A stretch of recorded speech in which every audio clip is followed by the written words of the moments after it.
Di lembaran kelam sejarah Jepang, tersembunyi sebuah kota yang dihantui kutukan turun-temurun. Setiap 50 tahun sekali, iblis bangkit dari kegelapan untuk merasuki satu manusia terpilih, memaksanya membantai siapapun sesuai bisikan iblis. Kota itu berlumuran darah, teror merayapi tiap sudut, dan hanya segelintir orang yang mengetahui kutukan ini. Namun, apakah ada yang cukup berani untuk menghentikannya sebelum semuanya terlambat? Seorang pria tampak serius mengasah goloknya. Jelas ia bukan orang sembarangan. Bekas luka bacok menghiasi tubuhnya, tanda bahwa ia telah melewati banyak pertarungan. Kita bisa lihat koleksi senjatanya yang tak main-main. Jelas semua itu bukan untuk menebang gedebok pisang. Shinjo, sebuah kota yang sekilas tampak tenang, akan menjadi latar dari film ini.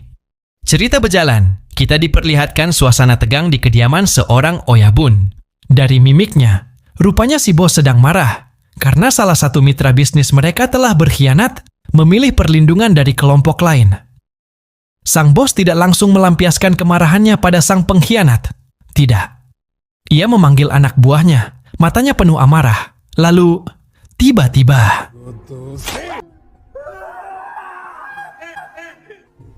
Sementara itu di luar, rupanya sesosok tamu tak diundang masuk, menghabisi satu persatu anak buah oyabun. Senyap namun mematikan.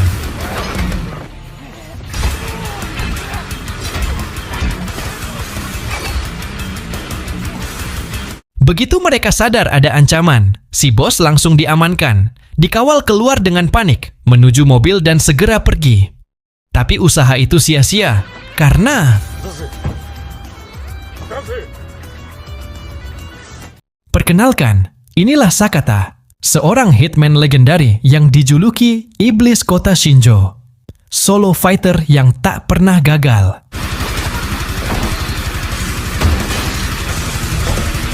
Setelah menumbangkan para kroco, kini Sakata menghadapi tangan kanan si bos. Namun skillnya masih kalah jauh dengan Sakata, hingga golok itu memakan tangan kanannya, hingga buntung. Kini giliran target utama. Si oyabun yang awalnya seenaknya menyobek mulut anak buahnya ini pun kini mengemis memohon ampun. Tapi pengampunan Sakata hanya berlaku dalam imajinasi bos ini saja. Karena... Tapi tanpa ia sadari masih ada satu anak buah tersisa. Ketika hendak menarik pelatuk, tembakan lain lebih cepat merobohkannya. Pria ini datang di waktu yang tepat. Panggil saja namanya Taro Sukentang. Dia adalah sahabat lama Sakata sekaligus agen perantara pekerjaannya selama ini. Ternyata misi tadi misi terakhir bagi Sakata. Ia sudah memutuskan untuk pensiun meninggalkan dunia bayangan demi keluarga kecilnya.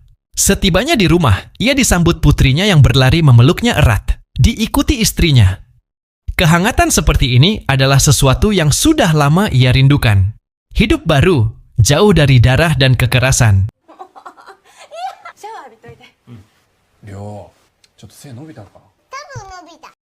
Selesai bersih-bersih, Sakata Sumringah hendak menikmati kehangatan bersama anak istri. Akan tetapi, rasa itu berubah menjadi getir ketika tiba-tiba ada beberapa pria bertopeng seram yang menyatroni rumahnya.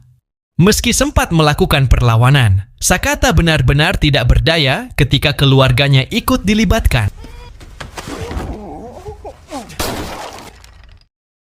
Kelompok misterius yang menyebut diri mereka sebagai Kimen Gumi muncul dengan para anggotanya mengenakan topeng oni khas Jepang, menggambarkan makhluk iblis dari cerita rakyat. Sakata awalnya tidak tahu siapa mereka, hingga akhirnya mereka mengungkapkan diri sebagai petinggi Yakuza Jepang yang kini berencana menguasai semua lini bisnis di kota.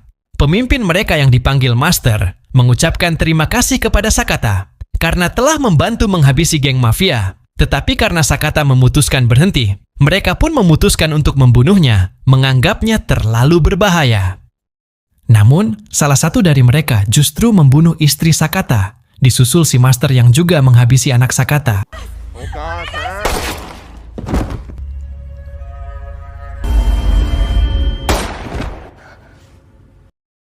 Memicu amarah luar biasa dalam dirinya.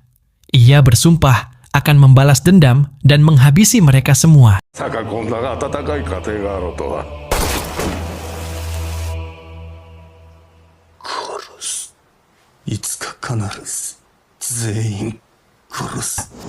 Sayangnya, akhirnya ia ditembak di kelapanya dan dikabarkan tewas. Berita nasional melaporkan bahwa Sakata membunuh keluarganya sebelum mengakhiri hidupnya sendiri. Sungguh fitnah yang keji. 12 tahun kemudian, ternyata Sakata masih hidup. Ia baru saja bebas dari rumah sakit penjara setelah sebelumnya dinyatakan bersalah atas pembunuhan keluarganya. Entah kekuatan apa yang membuatnya tetap hidup, namun kini ia dalam kondisi mengenaskan, hampir seperti mutan, yang membuatnya sulit beraktivitas. Beruntung temannya, Taro, meminta anak buahnya untuk merawat dan menjaganya.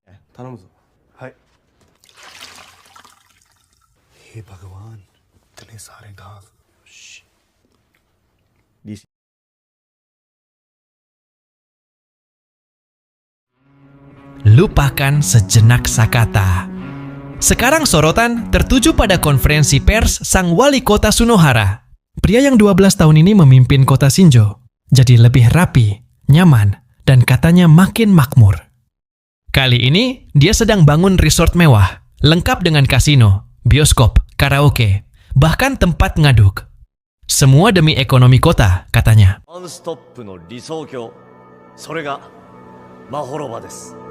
Tapi sesi tanya jawab mendadak panas. Seorang jurnalis nekat bertanya soal banyaknya kasus orang hilang selama Sunohara berkuasa. Sunohara yang awalnya kalem, tiba-tiba ngegas.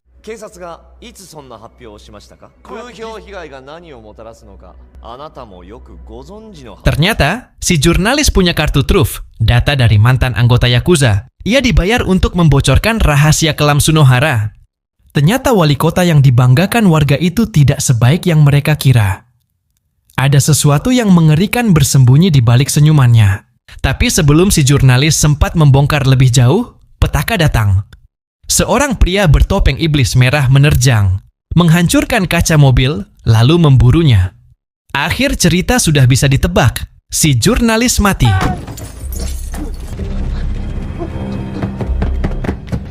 Tak lama, pria lain dengan topeng kakek tua muncul. Mantan Yakuza yang tadi memberikan data dipaksa berlutut, pistol dijejalkan ke mulutnya. Dor. Selesai. Semua saksi musnah dan rahasia tetap terkunci rapat.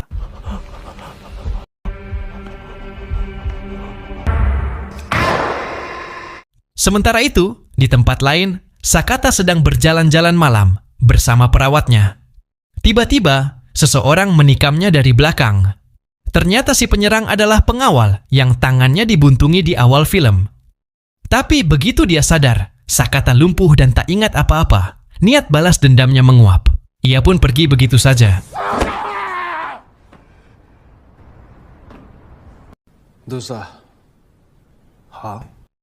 Sakata segera dilarikan ke rumah sakit, dijaga ketat 2 polisi.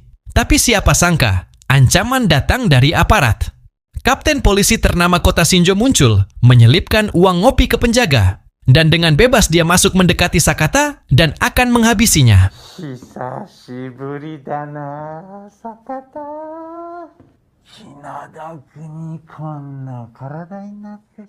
Dan ternyata, kapten polisi ini adalah salah satu dari kelompok yang pernah menghabisi anak istri Sakata 12 tahun silam. Ia menyuntikkan racun ke dalam infus Sakata. Dan dia menvideokan detik-detik racun bekerja. Namun sebelum racun itu membunuh Sakata, kekuatan dendam Sakata pun bangkit dan inilah yang terjadi.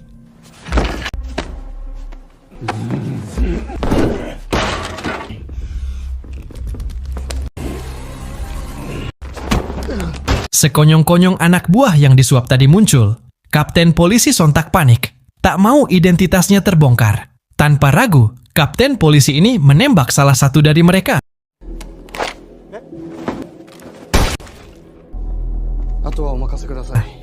Dan membiarkan satunya, karena memang bagian dari rencana ini. Saat melihat seorang dokter yang sejak tadi mengamati, anak buah itu segera menghampiri, menyeret dan dor. Lagi-lagi mereka masih aman, tak ada saksi. Mari fokus ke Sakata lagi. Meski belum pulih, ia bertarung dengan sisa kekuatannya. Cukup untuk membuat musuh tak berdaya.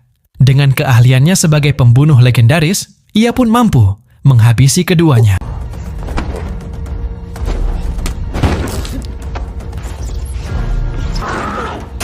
Menggunakan tirai rumah sakit, kapten polisi ini mutasi ke alam arwah.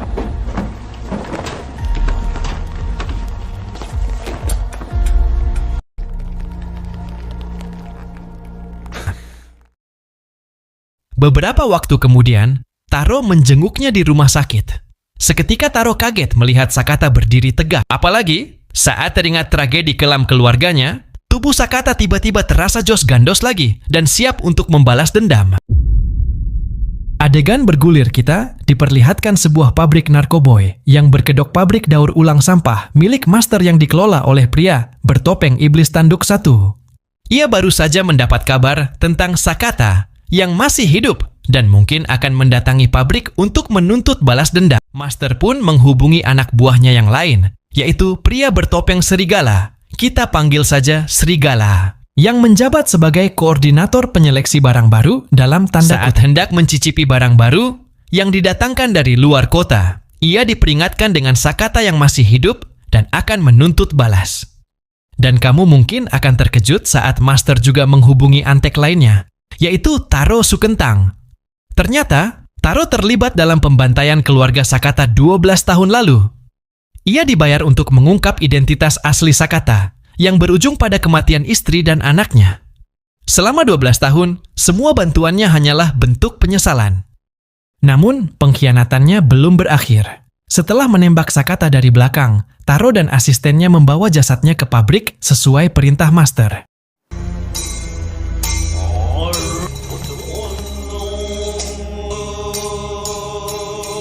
Setelah memastikan tubuh Sakata asli, mereka melemparkannya ke mesin konveyor untuk dihancurkan bersama sampah lainnya. Tapi yang mereka tidak tahu, Sakata masih hidup. Semua ini ternyata bagian dari rencana Taro, yang di balik layar justru lebih setia kepada sahabat lamanya. Dan balas dendam pun dimulai.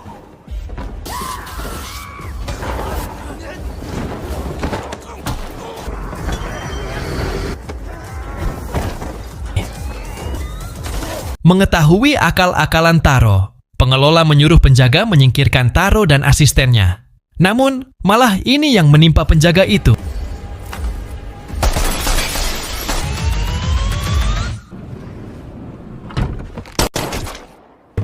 Selesai menghabisi semua penjaga, Sakata langsung memburu si pengelola. Namun, ternyata ia sudah berada di luar sambil memegang pemicu ledakan.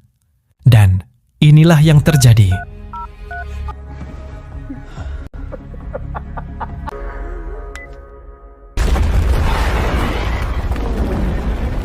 Yakin jika Sakata mati dalam ledakan, pengelola langsung menghubungi Master ingin menyampaikan berita baik itu. Namun,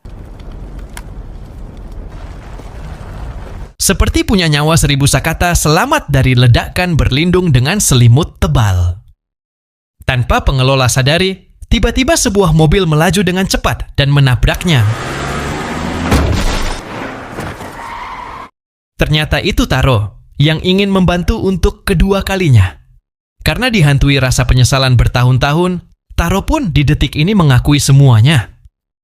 Kalau dirinya lah yang memberitahu jika Sakata punya keluarga, sekaligus lokasi Sakata dan anak istrinya. Kini, Taro pun pasrah, menerima apapun yang ingin Sakata lakukan padanya. Dan akhirnya,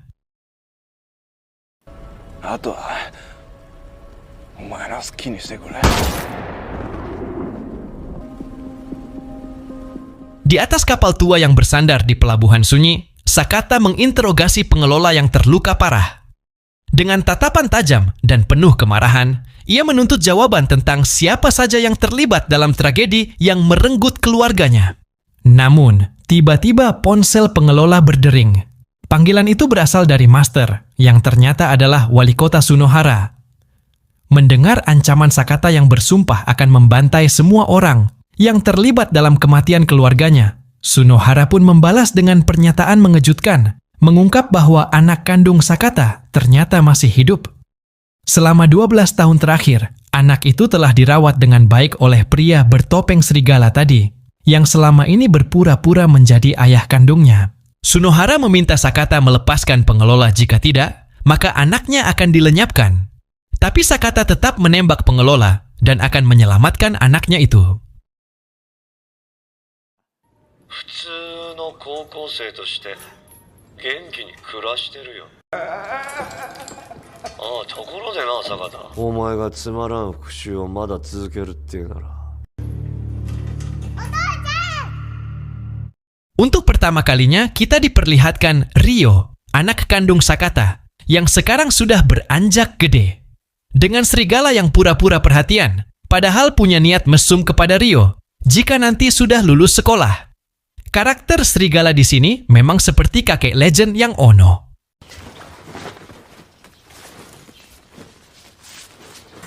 Ryo, kiyotsukete na. Hai. Ryo ini punya hobi yang bisa dibilang tak biasa dibandingkan remaja putri lainnya, yaitu memanah, dan sudah menyabet piala tingkat RT RW kelurahan dan piala sekabupaten. Kembali ke Sakata yang sedang mendatangi kenalan lamanya. Sebut saja Kitagawa Kenji untuk bertanya alamat serigala sekarang.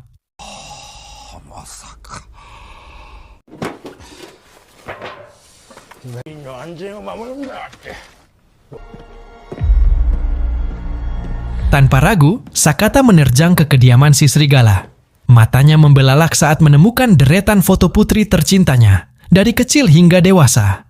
Amarahnya meledak tepat saat si serigala muncul. Tanpa memberi kesempatan, Sakata langsung menerjang. Tinjunya menghantam tanpa ampun, hingga akhirnya.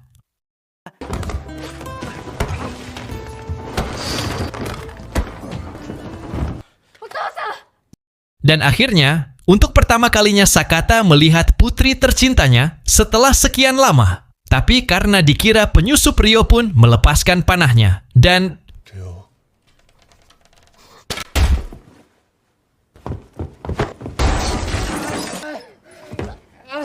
tapi mendadak, anak buah Master muncul, si topeng iblis merah. Tanpa basa-basi, ia menculik Ryo untuk dijadikan sandera. Sementara itu, Sakata menerima telepon langsung dari Master yang mengundangnya ke resor mewahnya yang baru dibangun untuk menyelesaikan dan menuntaskan semuanya secara langsung.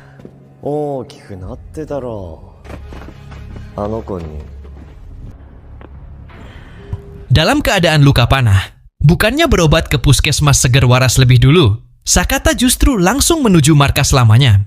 Di sana, tempat yang pernah menjadi bagian dari hidupnya. Berbagai perlengkapan dan sajam masih tersusun rapi.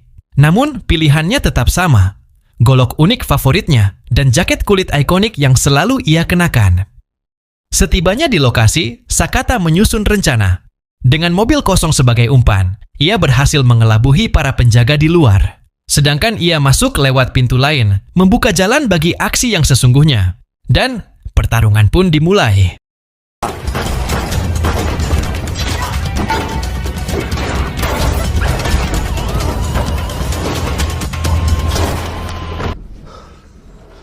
Ternyata, musuh barusan bukanlah apa-apa dibanding rintangan berikutnya. Saat Sakata menaiki anak tangga, puluhan penjaga terus berdatangan tanpa henti, memaksanya bertarung tanpa jeda.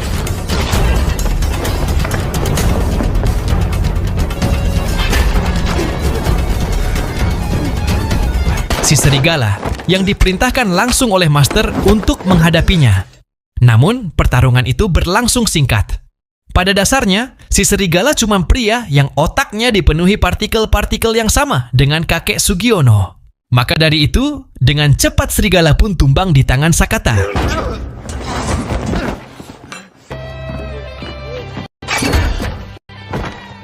Kini, tubuh Sakata mulai lelah, tapi tujuannya sudah di depan mata. Dengan langkah mantap, ia menuju lift yang akan membawanya langsung ke lantai paling atas. Tapi di tengah langkahnya, lagi dan lagi, ia dihadang oleh... Setelah menyingkirkan ratusan penjaga sendirian, Sakata dengan tergopoh-gopoh menuju ke tempat Ryo berada. Akan tetapi...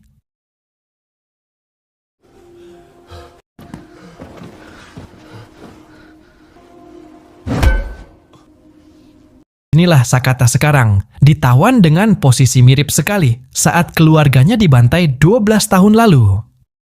Sambil mengancam akan mencelakai Ryo, sang master, alias wali kota Shinjo, mulai mengungkap tujuan sebenarnya.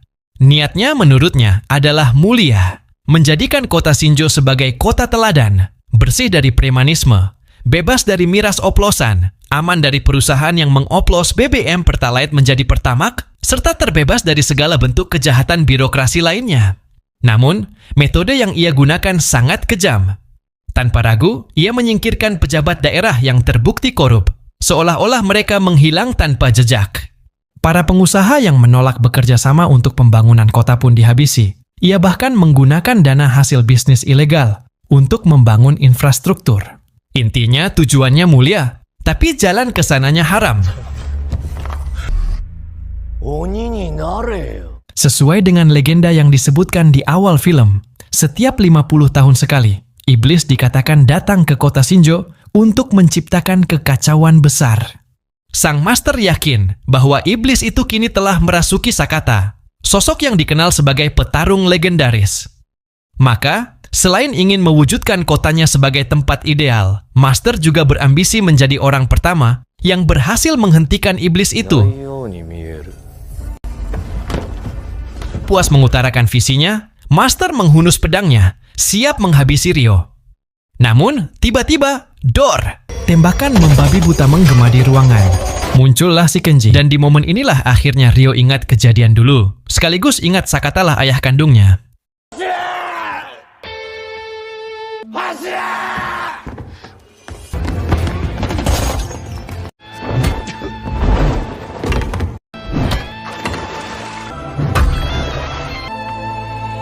Sakata pun hampir tewas menghadapi iblis kepala merah yang jago menggunakan tongkat. Tapi ingatan tentang istrinya memberinya kekuatan dan bangkit lagi. Lalu,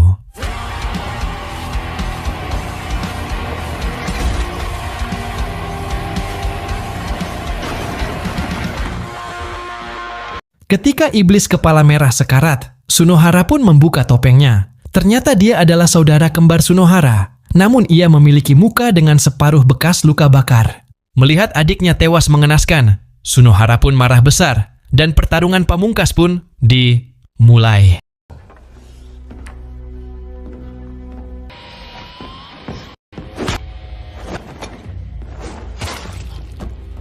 Sunohara yang jago menggunakan katana berhasil membuntungi tangan kiri Sakata.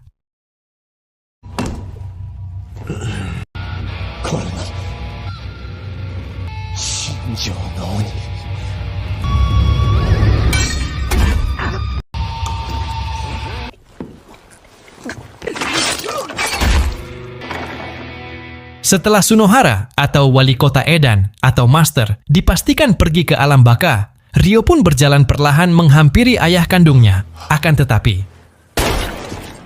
ternyata serigala masih hidup dan menembak Sakata, serta masih mencoba meyakinkan Ryo kalau dialah ayah kandungnya. Tapi Ryo yang sudah ingat semua pun menghindari serigala. Dan tiba-tiba, dari belakang golok Sakata menebas serigala dan dapat dipastikan dia tewas kali ini. Lalu, momen emosional pun terjadi. Akhirnya Sakata bisa memeluk putri kandungnya itu setelah sekian lama terpisah. Sakata pun meminta maaf karena tak ada saat Ryo tumbuh remaja. Dan akhirnya, Sakata pun menghembuskan nafas terakhirnya di pelukan Ryo putri kandungnya.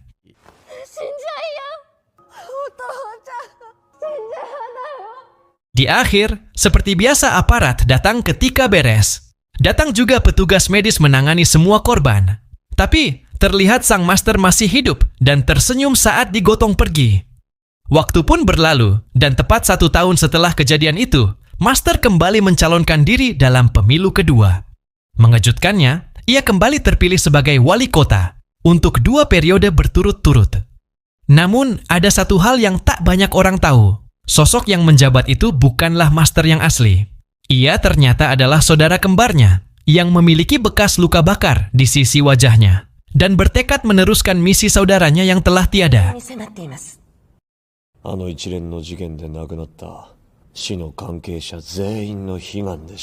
Seperti kebiasaan sang master, sosok yang kini dijuluki Iblis Merah pun rutin mengunjungi kuil untuk melakukan ritual. Namun, kali ini ada sesuatu yang berbeda. Tanpa ia duga, Ryo muncul di hadapannya. Dengan mata dipenuhi amarah, Ryo datang untuk menuntut balas atas kematian kedua orang tuanya. Dan di tempat itu, panah Ryo mengakhiri segalanya. Dan kisah sang iblis merah berakhir untuk selamanya. Demon City 2025.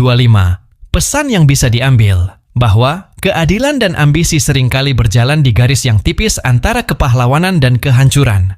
Kota yang diimpikan sebagai utopia bebas dari kejahatan justru dibangun di atas fondasi kekerasan dan pengorbanan yang merenggut banyak nyawa. Dalam dunia yang korup, mereka yang berjuang untuk perubahan bisa saja menjadi monster yang mereka lawan. Legenda iblis yang datang setiap 50 tahun menjadi metafora bahwa kegelapan bukanlah sesuatu yang bisa dihapus, hanya diwarisi oleh sosok baru yang terjerat dendam dan kekuasaan. Pada akhirnya, tak ada pahlawan sejati, hanya mereka yang berani menghadapi bayangannya sendiri dan memilih apakah akan menjadi cahaya atau tenggelam dalam kegelapan. Keadilan sejati bukan soal kekuatan, melainkan keberanian untuk memutus siklus kehancuran yang terus berulang.